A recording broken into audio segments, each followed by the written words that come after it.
what we in civil society should be doing over the coming years.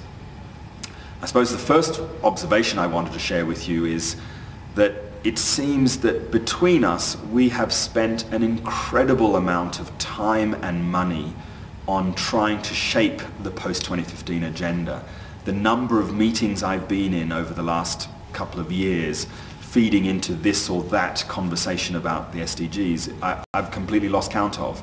And so while this has been arguably the most open and inclusive intergovernmental decision-making process, I still have my worries that we're going to come out of the SDG summit with a document that won't be quite as ambitious as even the zero draft published last week was.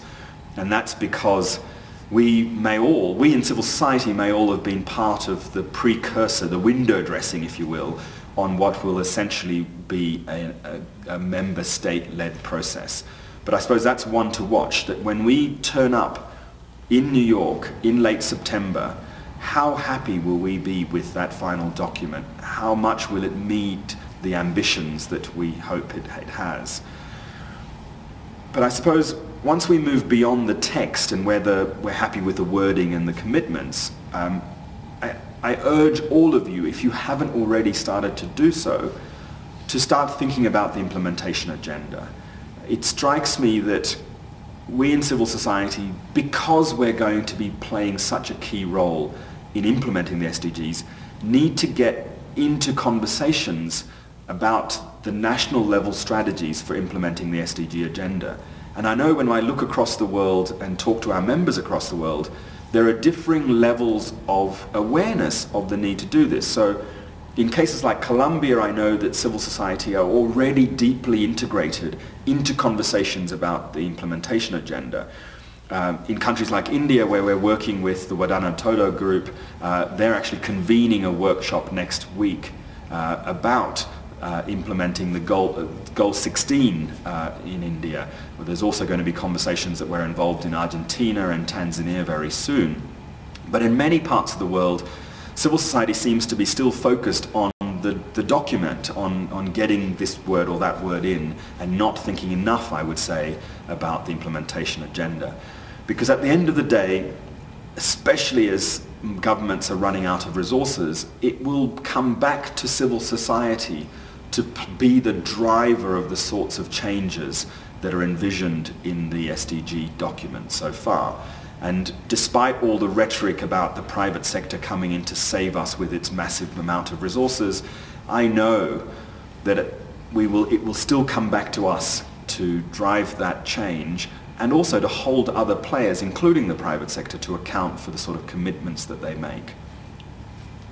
But I suppose the other element, the third element of the SDG agenda that I hope you can talk a little bit about in your discussions, is what happens from our point of view in terms of the morning after.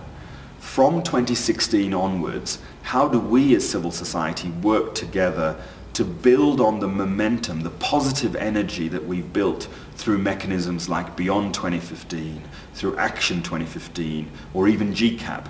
That, you know, over the last few years, the post-2015 moment has provided us with an opportunity for us to work together, I would say, in more collaborative and more inclusive ways than ever before. And it would be a great shame if from next year we lose that momentum. So a bunch of us, and I know many of you in the room, have already been involved in conversations about how does civil society organize itself from 2016 and onwards to take advantage of the positive momentum that we've built so far, but also to make sure that we don't lose sight of this 15-year commitment to achieve the things the SDG framework sets out to do. And to me, there are three components that we need to keep an eye on or continue to work on.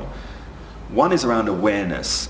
I mean, unlike the MDG framework, we really need to make an effort to make sure that more people in more parts of the world are aware of the SDGs, especially in the Global South, so that they can use the SDG framework to reclaim their own rights or to promote national level accountability, so that the SDG becomes another tool in citizens' toolbox to promote their own rights and achieve accountability in their countries.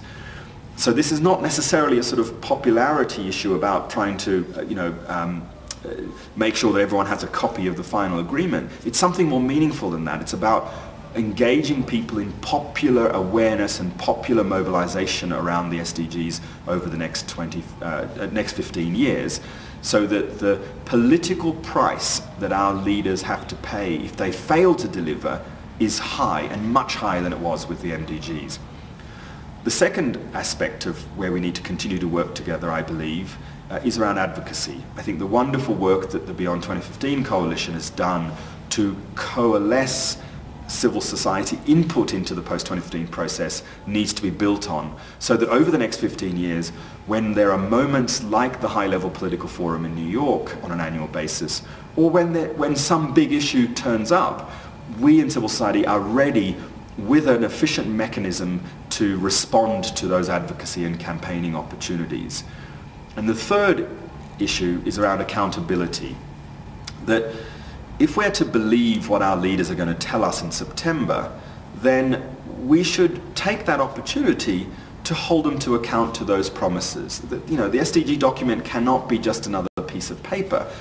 And so therefore we need to come up with new and creative ways of pursuing that accountability agenda.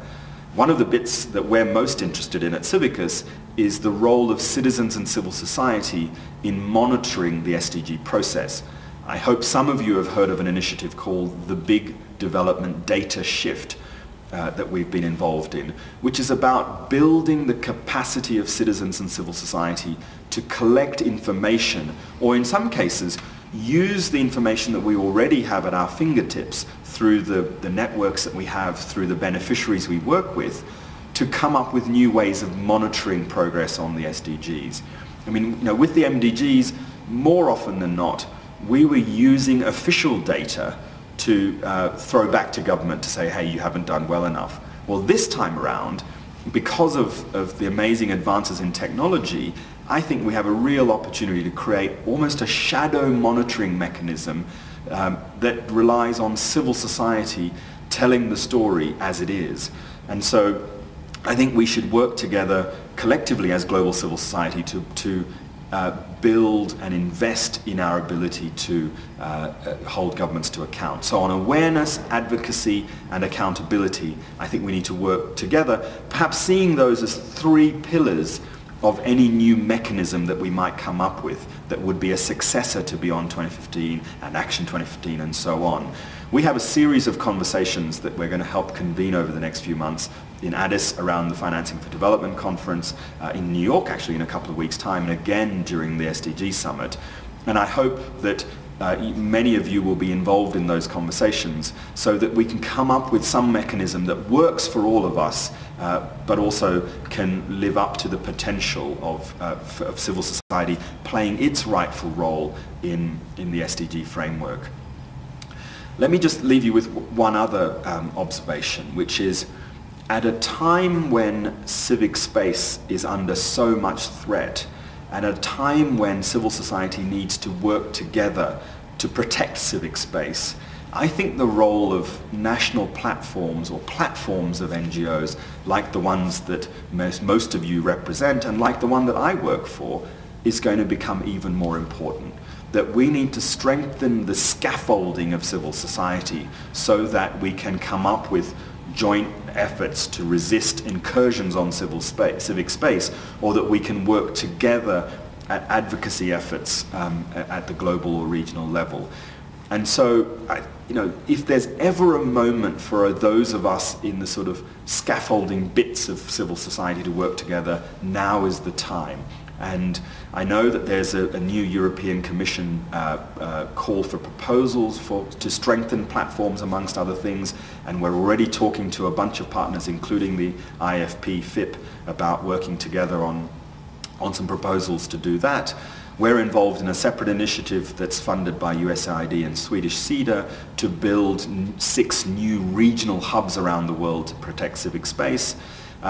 Private foundations are meeting later this week in Berlin to talk about what more they should be doing to protect civic space. And one message that I'm trying to convey across all of those meetings and convenings is that we have to strengthen platforms, and we have to strengthen the ability of civil society to work together, the sort of the glue, if you will, because we're in it together and we have to stand together to fight back on civic space. And so, you know, whether it's within the SDG agenda or more generally, I urge all of you who are involved in platforms of one form or another to please bear that in mind if you already haven't, but please also get in touch if you see that there are ways in which we might work together. So once again, I'm really sorry that I can't be with you. I hope this discussion goes very well, but also more generally that the Concord General Assembly has gone well, and I look forward to seeing most of you at some point soon. Thank you very much.